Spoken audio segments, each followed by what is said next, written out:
L'équipe, juste pour information, sachez que désormais, vous pouvez retrouver tous mes contenus sur YouTube, bien sûr, mais aussi dès le lendemain sur Spotify.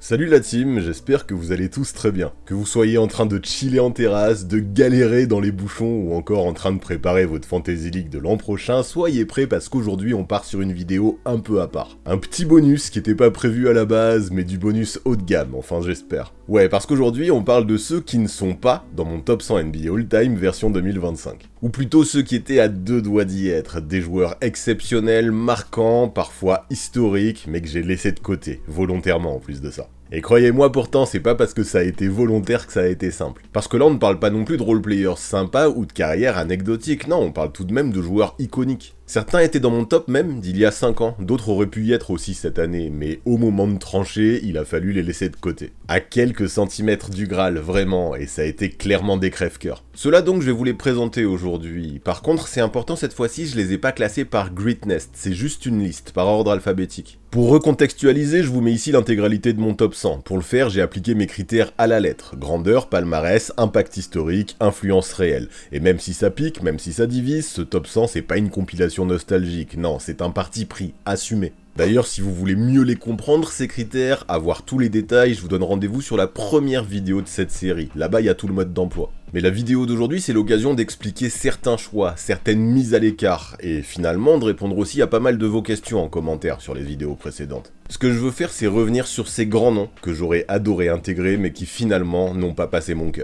Parce que ouais, le problème d'un top 100 justement, et je m'en suis bien rendu compte en le faisant, c'est qu'il y a que 100 places. Pour vous décrire le palmarès des joueurs que je vais aborder aujourd'hui, comme d'hab, je vais faire appel à mes pictos. Je vous laisse mettre pause ou y revenir plus tard, si vous voulez mater ça avec attention. Mais allez, il est temps d'y aller. Prenez une grande inspiration, interrompez ce que vous étiez en train de faire et installez-vous confortablement. Parce qu'aujourd'hui, on parle de 15 grands noms oubliés de mon top 100 NBA All-Time 2025. Car oui, eux aussi méritent finalement qu'on prenne le temps au moins de les mentionner et de leur rendre hommage.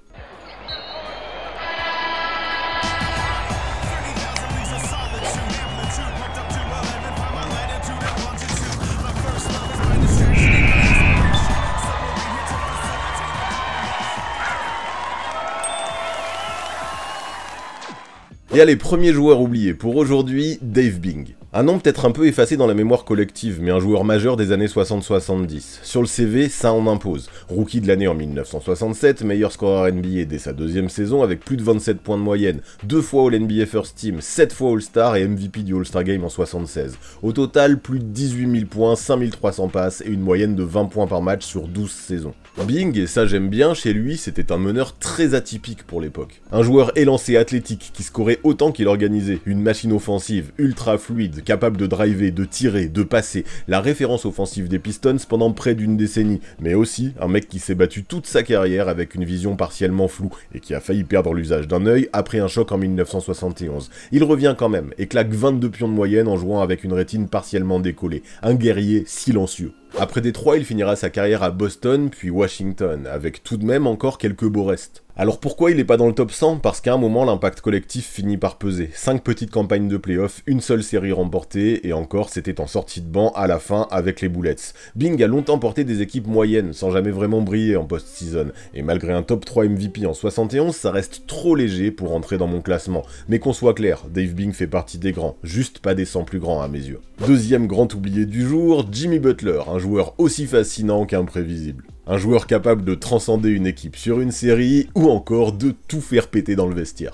Un des visages les plus marquants de la NBA des années 2010-2020, même s'il n'a jamais dominé une saison de bout en bout. Côté palmarès, c'est dense, 6 sélections All-Star, 5 All-NBA Team, 5 All-Defensive et surtout 2 finales NBA. Côté stats, c'est plus de 15 000 points en saison régulière, presque 4 000 passes et surtout des campagnes de playoffs XXL, des séries à plus de 35 points de moyenne, 2 triples-doubles en finale, des cartons à 56 points contre les Bucks ou à 47 pour éviter l'élimination face à Boston. Playoff Jimmy, c'est pas un surnom volé. Et ce que j'ai envie de retenir surtout de sa carrière, c'est son parcours. Écarté par sa mère à 13 ans, pas recruté en sortie de lycée, drafté en 30e position, il arrive à Chicago dans l'ombre de Derrick Rose, s'impose par la défense, le travail, puis devient l'option numéro 1. Ensuite, Minnesota, Philly et surtout Miami. Chaque fois, c'est le même schéma, conflit, clash, puis explosion sur le terrain. Chez le 8, il trouve son alter ego avec Spoelstra et se transforme en leader d'un groupe de soldats. 2 finales en 4 ans, une réputation de guerrier, des perfs de légende et un vrai culte autour du personnage à Miami. Même si encore une fois l'histoire se termine en eau de boudin avec une demande de transfert et des tensions, en off, Butler reste tout de même l'un des joueurs les plus marquants de sa génération. Alors pourquoi il n'est pas dans mon top 100? Parce qu'au moment de trancher, certaines limites finissent par peser. Pas de bague, jamais mieux que top 10 au MVP, une implication en dents de scie en saison régulière, et puis ce côté instable, ce goût du conflit qui laisse parfois un goût d'inachevé. Butler, c'est l'excellence ponctuelle, pas la domination continue. Il n'en reste pas moins un immense joueur capable de renverser des montagnes quand l'enjeu l'exige. Mais sur l'ensemble d'une carrière, c'est juste un cran en dessous des 100 plus grands selon moi. On poursuit maintenant avec Artis Gilmore. Gilmore, c'est un monstre physique tout droit sorti d'une autre époque. Et sur le papier, c'est lourd. MVP et rookie de l'année dès son arrivée en ABA, champion ABA en 1975, 5 fois All-ABA First Team, 5 fois All-Star ABA et encore 6 sélections All-Star en NBA. En carrière combinée, ABA plus NBA, on parle plus de 24 000 points, 16 000 rebonds et 3 000 contres. Et le meilleur pourcentage au tir de l'histoire NBA aussi, plus de 59%, une tour de contrôle, une anomalie statistique. Un pivot dominant, hein, vraiment, pendant presque 2 décennies. Il déboule en pro en 1971 chez les Kentucky Colonels et écrase tout en ABA. MVP et Roy la même année, direct. Et c'est pas juste des chiffres, il contrôle la raquette, impose sa loi des deux côtés du terrain et mène Kentucky au titre en 1975. Quand l'ABA fusionne avec la NBA en 1976, il passe chez les Bulls. Et là, il continue son chantier, mais dans une ligue plus dense, plus physique. Il y restera 6 saisons, puis passera par les Spurs, fera un crochet en Italie et finira tranquillement à Boston. Ce que l'on retient, un gars fiable, solide, toujours à 20 points, 12 rebonds de contre en dormant, un pivot old school ultra efficace qui finissait tout près du cercle avec une précision chirurgicale. Pas une star exubérante, pas un leader vocal, mais un géant au service du collectif, et ça se voyait. Alors pourquoi il n'est pas dans mon top 100? Parce que malgré toutes ses stats, tout ce pédigré, il lui manque ce petit supplément d'âme qui fait basculer dans la légende. Il a été dominant, c'est vrai, longtemps, mais il a aussi très peu pesé en playoff NBA. Une seule finale de conf, et surtout, il n'a jamais été considéré comme un des visages de la ligue. En ABA, oui, mais en NBA, jamais vraiment. Trop discret, peut-être. Trop sous-estimé, probablement. Mais quand il a fallu trancher entre un mec comme lui et d'autres qui ont vraiment marqué leur époque, qui ont été des figures de proue en NBA, j'ai dû le laisser à la porte. De peu, mais à la porte quand même. Allez, place maintenant à Rudy Gobert, le géant français, et déjà là, j'entends certains d'entre vous hurler à distance. Pourtant, Rudy, c'est 4 fois meilleur défenseur de l'année, un record ex-aequo, 4 fois All-NBA, 8 fois All-Defensive, 3 All-Star Games, et récemment 2 finales de conférence jouées avec les Wolves. Niveau palmarès individuel, on est très haut. Rudy, c'est aussi plus de 10 000 points, près de 10 000 rebonds, 1700 contres, et une des meilleures efficacités au tir de l'histoire NBA. Et pourtant, sa carrière a démarré très tranquillement. Peu de monde imaginait qu'il arriverait si haut. Choisi en 27e position de la draft 2013, envoyé à Utah, Gobert n'a pas mis longtemps à se faire un nom. Défensivement, il a changé la donne dès qu'il a eu des minutes. Il est vite devenu l'un des protecteurs de cercle les plus dissuasifs de la ligue. À lui seul, il obligeait les attaques adverses à changer leur plan de jeu. À Utah, il a été le pilier d'une défense top 5 quasiment chaque année. Jamais un joueur n'avait autant influencé un match sans avoir le ballon. L'attaque du Jazz tournait autour de lui, au sens propre comme au figuré, avec des écrans, des rebonds, des rolls, mais surtout une présence constante sous le cercle. Son duo avec Donovan Mitchell aurait pu aller loin, mais n'est jamais allé plus loin qu'une demi-finale de conf. Puis en 2022, Minnesota a tout misé sur lui. Énorme trade, énorme pression, mais il a répondu. Et depuis 2 ans, on peut dire ce qu'on veut, hein, mais il est un maillon essentiel des longs parcours des Wolves en playoff. Alors pourquoi Gobert n'est pas dans mon top 100? Parce qu'autant j'admire son influence défensive et son palmarès, autant son impact offensif reste trop limité. C'est un joueur de rôle, élite, mais un joueur de rôle, pas un franchise player, pas une option offensive numéro 1, ni même numéro 2. Et enfin, ses plus gros échecs en playoff, notamment face au small ball, pèsent encore dans la balance. L'un des meilleurs protecteurs de cercle de l'histoire, mais pour l'instant, il reste hors de mon top 100. Voici maintenant Tim Hardaway, mon 5e joueur oublié pour aujourd'hui. Un nom qui évoque immédiatement un handle inimitable, des crossovers assassins, et un style flamboyant qui a été cultissime dans les années 90. Et au-delà du style, Hardaway c'est clairement un meneur de jeu majeur de sa génération. Côté palmarès, ça tient la route, 5 sélections All-Star, 5 All-NBA dont une First Team avec plus de 15 000 points en carrière, un peu plus de 7 000 passes aussi, avec plusieurs saisons à plus de 20 points et 10 assists de moyenne. Timmy, c'est l'un des très rares à avoir cumulé plusieurs campagnes à ces stats-là. Sa carrière, elle commence fort à Golden State au sein du mythique trio, le Run TMC, avec Chris Mullin et Mitch Richmond. Ça court, ça shoot, ça régale, et dès sa 2e saison dans la Grande Ligue, c'est déjà lui le boss de l'attaque. Ensuite, direction Miami, où il devient le général de Pat Riley, avec Alonzo Mourning en binôme. 2 fois finaliste de conf avec le Heat, leader vocal, meneur à l'ancienne, avec cette patte bien à lui. Sur ses années floridiennes, il est régulièrement dans les meilleures moyennes de points et de passes parmi les meneurs. Il finit sa carrière par quelques piges à Dallas, Denver, puis Indiana, majoritairement en sortie de banc, mais ce qu'on retient, c'est l'impact vraiment qu'il a eu sur son poste pendant les 90s. Alors pourquoi il n'est pas dans mon top 100? C'est une question d'empreinte laissée au plus haut niveau. Hardaway c'est du très solide, mais il n'est jamais allé au bout. Aucune finale NBA, une baisse de régime fréquente en playoff comparée à la saison, et une régularité pas toujours au rendez-vous sur la durée. Il coche beaucoup de cases, c'est vrai, mais pas toutes. Un joueur marquant, charismatique, spectaculaire, mais dans ce classement-là, ça ne suffit pas. Tim Hardaway est un monument, mais un monument qui reste juste à la porte de mon ranking. On enchaîne maintenant avec un joueur moins connu, mais dont il fallait parler, Neil Johnston. Johnston, c'est un CV à l'ancienne, mais qui pèse lourd. Champion NBA en 1956 avec les Warriors, 6 fois All-Star, 5 fois dans une All-NBA Team, dont 4 en First Team, triple meilleur scoreur de la ligue, meilleur rebondeur en 1955 et 3 fois meilleur en pourcentage de réussite au tir. Entre 1952 et 1955, il est tout simplement l'un des joueurs les plus dominants de la planète basket. Un pivot fluide, technique, célèbre pour son hook main droite et capable de tourner à plus de 20 points et 12 rebonds par match, saison après saison. Mais le plus gros problème le concernant, c'est que sa carrière n'aura duré que 8 petites années. De 1951 à 1959, Johnston n'aura porté qu'un seul maillot, celui des Philadelphia Warriors. Il explose dès sa deuxième saison quand Paul Arizin part à l'armée et devient immédiatement l'arme offensive numéro 1. 3 fois de suite meilleur scoreur, il domine sa décennie avec classe et constance. Avec Arizin puis Tom Gola, il formera un trio redoutable qui finit par décrocher le titre en 1956. Mais les playoffs sont courts, la ligue aussi, et malgré ses efforts, Johnston ne participera qu'à 4 campagnes. Il quitte les parquets à seulement 30 ans, sur blessure, et enchaîne comme coach, juste à temps pour diriger un certain Wilt Chamberlain. Alors pourquoi il n'apparaît pas dans mon top 100? C'est pas une question de talent, c'est une question de contexte. Johnston a joué à une époque où 2 séries suffisaient pour être champion. Moins d'équipes, moins de tours, moins d'adversité. Et malgré ses stats impressionnantes, sa longévité trop faible et son impact collectif limité pèsent dans la balance. J'y ai pensé longtemps, mais à un moment il faut trancher. Et Neil Johnston, aussi brillant soit-il, reste lui aussi juste à la porte. Le suivant, dans ma liste des grands oubliés de mon top 100 All-Time NBA 2025, c'est Bill Laimbeer. Billou, c'est 2 titres NBA avec les Bad Boys de Détroit, 4 sélections au All-Star Game, un trophée de meilleur rebondeur en 1986 et un maillot retiré par les Pistons. Il fait aussi partie de ces rares intérieurs à avoir franchi la barre des 10 000 points et 10 000 rebonds en carrière. Pivot rugueux mais fiable, il tourne à presque 13 points et 10 rebonds de moyenne sur 14 saisons, avec une adresse solide au lancer comme à plus longue distance. Et surtout, il reste, encore aujourd'hui, le meilleur rebondeur de l'histoire des Pistons.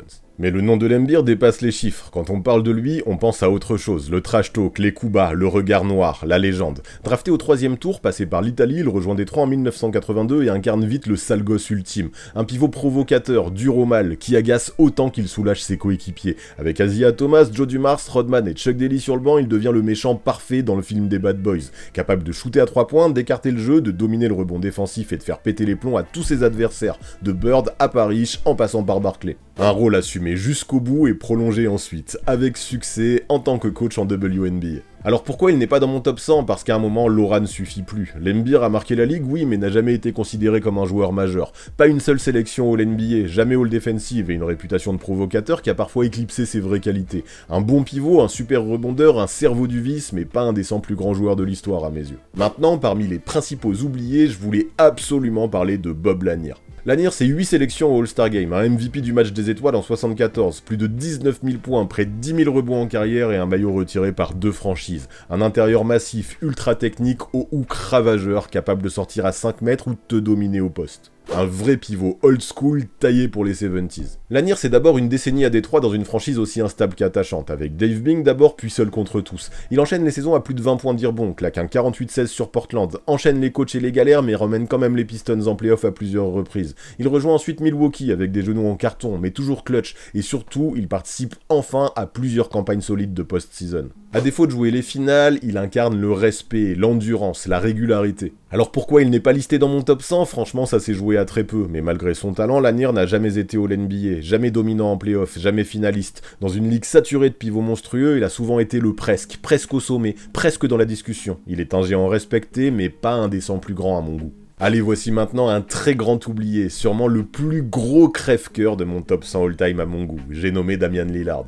Dame, c'est 8 sélections All-Star, 7 All-NBA, un titre de rookie de l'année et plus de 22 000 points inscrits en carrière. Il est aussi l'un des meilleurs shooters de tous les temps, derrière Stephen Curry. Un meneur explosif, clutch, fidèle à une ville, à une franchise pendant la majorité de sa carrière, mais aussi fidèle à un style, le Dame Time. Son game winner au buzzer face à OKC reste l'un des plus iconiques de l'histoire des playoffs. Drafté en 6ème position en 2012, il explose tout de suite à Portland. Très vite, c'est son équipe. Il tourne à plus de 25 points de moyenne pendant près d'une décennie, avec des pointes à plus de 30. Un meneur capable de marquer dès le logo, de prendre feu, de tuer des matchs à lui seul. Son duo avec CJ McCollum emmène les Blazers jusqu'en finale de conférence en 2019. Mais le plafond est vite atteint, ils se font sweeper. Il ne jouera jamais les finales et les années qui suivent deviennent frustrantes. Il tente ensuite un nouveau départ en 2023 en rejoignant Giannis à Milwaukee, mais ça je préfère pas trop en parler, majoritairement c'est un échec. Alors pourquoi il n'est pas dans mon top 100? Parce qu'il est juste aux portes, tout près, c'est pas un oubli, c'est une limite. Lillard est l'un des plus grands scoreurs de son époque, mais sans MVP, sans finale jouée, sans réelle défense, sans vrai impact collectif à très haut niveau avec seulement 4 séries de playoffs remportées,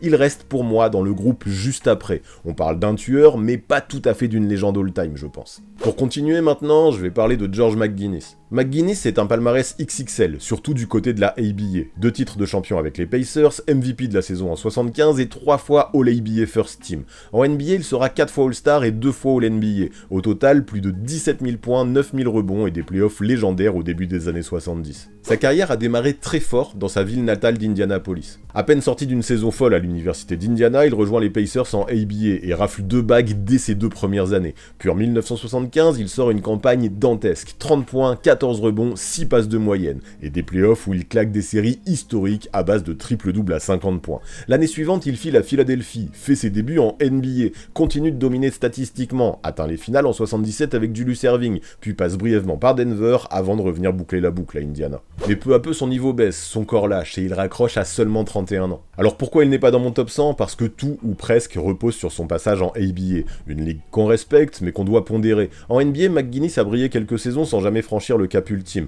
Pas de longévité, peu de succès collectif après 77 et une carrière qui s'éteint doucement. Un joueur majeur des années 70 mais trop centré sur une ligue parallèle pour franchir la porte des 100. Allez, petit kiff maintenant, j'ai envie de parler d'Yao Ming. Yao, c'est 8 saisons NBA, 8 sélections All-Star, 5 All-NBA, 2 fois dans la seconde team et 3 dans la third. Pivot star des Rockets, figure emblématique de la NBA des années 2000 et tout simplement le joueur asiatique le plus influent de l'histoire. Drafté en première position en 2002, Yao débarque à Houston avec une hype mondiale. Très vite, il devient une référence au poste 5, technique, agile, adroit à longue distance et au lancer. Il tourne à plus de 19 points et 9 rebonds de moyenne sur sa carrière avec des pointes à plus de 22. Face aux meilleurs intérieurs du monde, il répond présent, que ce soit contre Shaq, Duncan ou Garnett. Son duo avec T-Mac fait saliver toute la NBA, sur le papier, car sur le parquet, les pépins physiques plombent tout. Il ne fait jamais mieux qu'un second tour de play-off. Foutue blessure, jamais la possibilité de réellement voir jusqu'où ça pouvait aller. Et c'est justement pour ça qu'il est pas dans mon top 100. Yao c'est un immense what-if. Le talent était là, l'impact aussi, la portée mondiale indiscutable.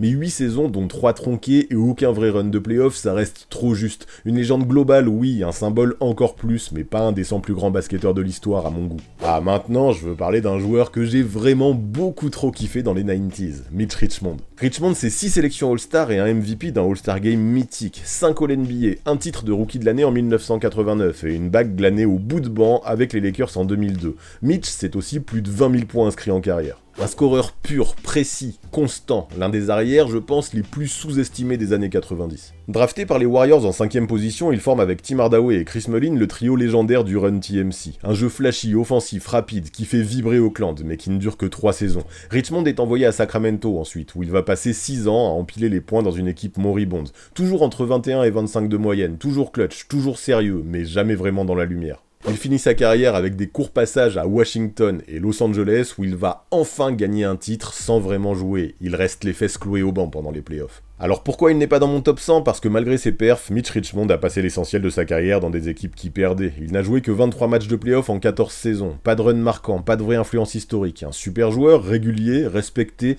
mais dans une ligue pleine de scoreurs extérieurs, il reste un cran en dessous des 100 plus grands, je pense. Est-ce que vous aviez remarqué que un seul MVP de toute l'histoire NBA n'était pas dans mon top 100 NBA All-Time version 2025? Et oui, il s'agit de Derrick Rose. D-Rose, c'est le plus jeune MVP All-Time à 22 ans en 2011. 3 sélections All-Star, une First Team All-NBA, un Rookie de l'année et plus de 12 000 points en carrière. Il a aussi été l'un des visages les plus marquants de la NBA du début des années 2010. Un meneur explosif, spectaculaire, électrisant. Et là encore, on parle de l'un des plus gros, si ce n'est le plus gros what-if de tous les temps. À son arrivée à Chicago en 2008, c'est l'enfant du pays qui revient ramener la lumière. Très vite, il prend le contrôle des Bulls et en 2011, il marche sur la ligue. 25 points, 7 passes, 62 victoires, une première place à l'Est et une stature de superstar. Mais l'année suivante, tout s'effondre. Premier match de playoff, il se déchire le genou. Et derrière, c'est une suite d'opérations, de rechutes, de doutes, de silence. Il revient, change de jeu, s'adapte, brille par séquence Onyx à Minnesota, à Détroit, mais ne sera plus jamais celui qu'il aurait dû devenir. Pourtant, quelle nostalgie plus tard de l'avoir vu planter 50 points sous le maillot des Wolves, c'était épique. Mais malheureusement, c'est resté trop unique, trop rare ce genre de performance dans la suite de la carrière de D-Rose. Et c'est pour ça qu'il n'est pas dans mon top 100, parce que malgré l'émotion, malgré la hype, malgré ce qu'il représente, Rose n'a pas eu la longévité ni les accomplissements collectifs pour y figurer.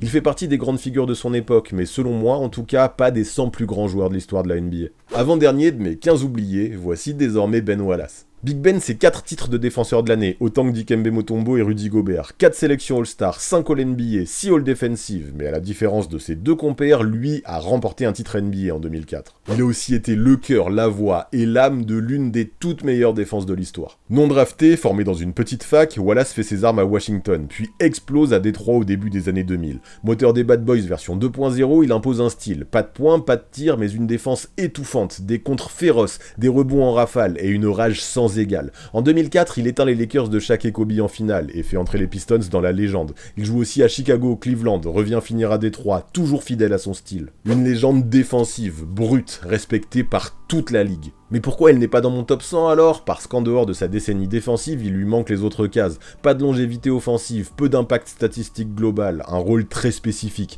Wallace c'est un symbole, un mur humain, mais dans une ligue de polyvalence et de domination complète, il reste un peu trop spécialisé pour figurer parmi les 100 plus grands je pense. Et allez, pour finir avec mes oubliés, dans l'ordre alphabétique, le dernier que je vais aborder aujourd'hui, c'est Lenny Wilkens. Et non, désolé, ça va décevoir certains, mais pas de Victor Wembanyama encore, évidemment, c'est beaucoup trop tôt pour lui, il n'a même pas encore participé aux playoffs. Mais pour la carrière de Wilkens, c'est 9 sélections All-Star, une fois MVP du match des étoiles, plus de 17 000 points et 7 000 passes en carrière, une triple intronisation Hall of Fame aussi, comme joueur, comme coach et comme membre de la Dream Team. Une figure monumentale de l'histoire de la NBA sur le banc comme sur le parquet. Mais bref, revenons à l'essentiel parce que vous le savez, ici, on ne s'intéresse justement qu'au parquet, que de sa carrière en tant que joueur. Meneur élégant, ultra propre, Wilkens a marqué la ligue par sa constance. Que ce soit à Saint-Louis, Seattle ou Cleveland, il a toujours apporté de la maîtrise, de l'adresse, de la vision. Il tourne à plus de 16 points et 6 passes de moyenne sur 15 saisons avec des pics autour de 28. Mais plus encore que ses stats, c'est sa capacité à faire jouer les autres qui a marqué. Il fut même joueur-coach pendant plusieurs années, avant de devenir l'un des tacticiens les plus victorieux de l'histoire. Alors pourquoi il n'est pas dans mon top 100? Parce qu'en tant que joueur pur, il manque un petit quelque chose. Pas de bague, peu de grosses campagnes en playoff et une époque où la concurrence était rude au poste de meneur. Wilkens reste une légende NBA totale, c'est clair, et c'est l'un des joueurs oubliés qui tape le plus à la porte à mon sens. Mais si on isole uniquement sa carrière de joueur, il reste hors de mon top 100. Et vous en pensez quoi de tout ça? Lequel des 15 joueurs que j'ai cités mérite selon vous le plus d'intégrer mon top 100 all-time? Donnez-moi votre avis en commentaire, et moi de mon côté, je pars enfin en vacances en attendant, après ce marathon qui était épuisant mais super kiffant à vous partager. Quoi qu'il en soit, j'ai vraiment hâte de vous lire depuis mon transat.